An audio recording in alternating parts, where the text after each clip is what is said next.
রাধে রাধে বন্ধুরা। তো দেখো, আজকে একটা ছোট্ট মিনি ব্লগ নিয়ে চলে এসেছি তোমাদের কাছে। প্রথমে বলি, আমি নতুন ভিডিও করছি আর কি। তো ভালো লাগলে অবশ্যই লাইক, কমেন্ট অ্যান্ড সাবস্ক্রাইব করে দেবেন। দেখো ধনে পাতা কত কচি কচি, দেখেছো, ডোক ভেঙে নিয়ে এসেছি আমাদের গাছেই ধনে পাতা। ওপর থেকে আগাগুলো টুকটুক করে কেটে কেটে নিয়ে এসেছি আর কি, পুরো গড়া শুদ্ধ তুলিনি। পুরো একদম টাটকা কচি, একদম মানে একদম ছোটো ছোটো ধনে পাতাগুলো আর কি তুলে নিয়ে এসেছি, ধুয়ে নিয়েছি। ওগুলো বাটবো আর কি, দেখতে থাকো তোমরা মিনি ব্লগটা। আর এদিকে একটা পাতা আছে, কি পাতা বলো তো তোমরা? কোথায় তোমাদের ওখানে কোথায় কার কার জায়গায় মানে কি কি নামে আর কি চেনে? তো আমাদের এখানে তো এই পাতাটাকে থানকুনি পাতা বলে, এটাকে থানকুনি পাতা বলা হয়। দেখছো কত বড় বড়। এই একটা জেঠিমাদের বাড়িতে হয়েছিল, তো সেখান থেকে চেয়ে নিয়ে এসেছিলাম। অনেকটা বড় বড় ধনে পাতা, আগের দিনেও খেয়েছিলাম। তো আজকেও মা নেই, মা একটু গেছে কোথাও, তো আমাকেই বাটতে হবে আর কি। ভালো লাগে খেতে, শুধু ধনে পাতা বাটা হলে আর কিচ্ছু লাগে না, এক থালা ভাত উঠে যায়। সত্যি কথা বলছি বন্ধুরা, আপনারা একবার খেয়ে দেখবেন। যাই হোক, কখনো আপনি কখনো তুমি হয়ে যাচ্ছে, কোনো ব্যাপার না। ওটা তো হয় না বন্ধু বান্ধবদের মধ্যে। যাই হোক, তো তারপর দেখাচ্ছিলাম লেবু, ওই লেবুটা দেখাবো বলেই তুললাম। তারপর দেখলাম যে লেবুটা একটু পচে গেছে। এগুলো কি লেবু বলো তো? মিনি অরেঞ্জ, মানে কি ছোট কমলা লেবু। হ্যাঁ, এটা ছোট কমলা লেবু, একদম সেম কমলা লেবুর মতো দেখতে। আর ভিতরেরটা ভালো করে ছাড়াবো, দেখবে তোমরা। পাতাটাও দেখাচ্ছিলাম গাছের, একজনের বাড়ি পাশে একজনের বাড়িতে ওদের গাছ হয়েছিল আর কি। তা গাছে হয়েছে, অনেক হয়েছিল। তো আমরা শেষ সময় গিয়েছিলাম, তো ওর জন্য 5 টাকা দিয়ে, মানে 1 টাকা করে পিস বিক্রি করছিল।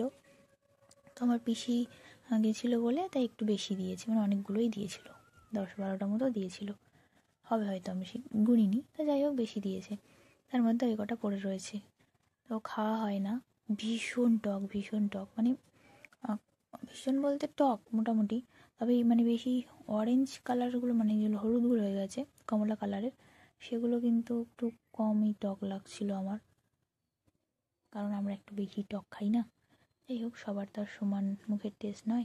তা আমার মোটামুটি টক কম লেগেছিল, তবে সবাই বলে ভীষণ টক ভীষণ টক, তাই আমিও ভাবলাম যে ঠিক আছে, বলাই যাক ভীষণ টক ভীষণ টক। দেখাচ্ছিলাম আর কি। এই দেখো, পুরো কমলা লেবুর মতো খোসা, কোয়াগুলো এমনি ভিতরের লেবুগুলো ওরকম সেম ওরকম। এর ভিতরে দানাও আছে, এই দানাগুলো মানে পুঁতে দিলে গাছও হয়ে যাবে। আমি একবার দিয়েছিলাম, জানি না হয়েছে কি না, মানে গাছ হয়েছে, এবার কী গাছ সেটা জানি না, মানে ওটা কোন লেবু গাছ সেটা জানি না, তবে লেবু গাছ হয়েছে। যাই হোক, তারপর দেখাচ্ছিলাম ওই দেখো লঙ্কা, কাটা লঙ্কা, হাফ লঙ্কা কে খেয়ে নিয়েছে আর রেখে দিয়েছে। যাই হোক, ওটা দিয়েই আর কি ধনে পাতা, লেবু আর লঙ্কা বাটবো। লেবু তো আর বাটবো না, লেবুর রস। তো লাস্টে একটা জিনিস হবে, দেখবে তোমরা, যেটা আমরা ভুলে গেছি। ওই দেখো কায়দা করছি, দেখো। পারলে তো অনেক কিছুই হয়ে যেত, পারি না, ওই জন্য এদিক সেদিক ওদিক সেদিক করছি। তারপর দেখাতে যাচ্ছিলাম, দেখো আমাদের গাছের ধনে পাতা, একটুখানি জায়গাতেই দিয়েছিলাম। এটা আমার মা ছড়িয়েছিল এখানে, তো ওই যে দেখাচ্ছিলাম, দেখো ডোক কেটে কেটে নিয়ে এসেছি, দেখছো? কিন্তু মানে গড়া শুদ্ধ কিন্তু তুলিনি, কেটে কেটে নিয়ে এসেছি, ভালো লাগে বেশ। এবার ওর থেকে আরও একটু হবে, তো ওর জন্য রেখে, মানে পাশ থেকে আবার ফড়কি ছেড়ে ধনে পাতা হবে, ওর জন্য আর তুলিনি।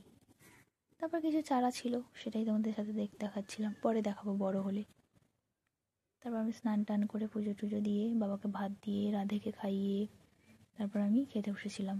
তো এখানে একটা জিনিস হয়েছে, তার আগে বলি, ওই বাটিটাতে ধনে পাতা, লেবু, লঙ্কা মাখানো ছিল, আর থানকুনি পাতা বাটা মাখানো ছিল। তো সেটা আমি খেয়ে নিয়েছি, মানে আমি আর বাবা দুজন মিলে খেয়ে নিয়েছি। আর ওই পাতে হচ্ছে টমেটো মাখা দিয়ে ভাত। আমার ধনে পাতা মাখা আর থানকুনি পাতা মাখা আর টমেটো মাখা দিলে আর কিচ্ছু লাগে না, কোনো তরকারি নিয়েও নি আজকে তরকারি কিছু, ওই 3টে দিয়েই ভাত খাওয়া হয়ে গেছে। আমার মনে হচ্ছিলো যেন ভাত কম পড়ে গেছে। তা ভালো কথা।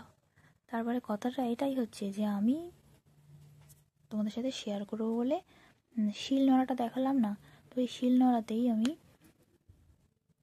থানকুনি পাতা ধনে পাতা দুটোই বেটেছি বসে বসে কষ্ট করে, 12 মিনিট না 20 মিনিটের ভিডিও ছিল।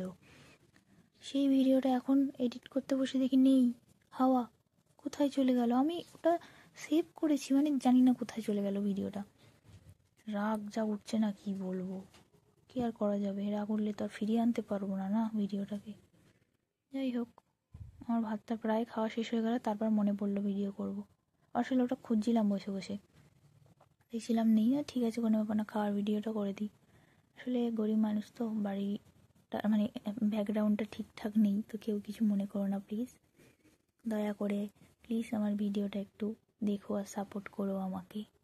তো দেখো খাওয়া শেষ, দেখলে তোমরাও খাও, টাটা।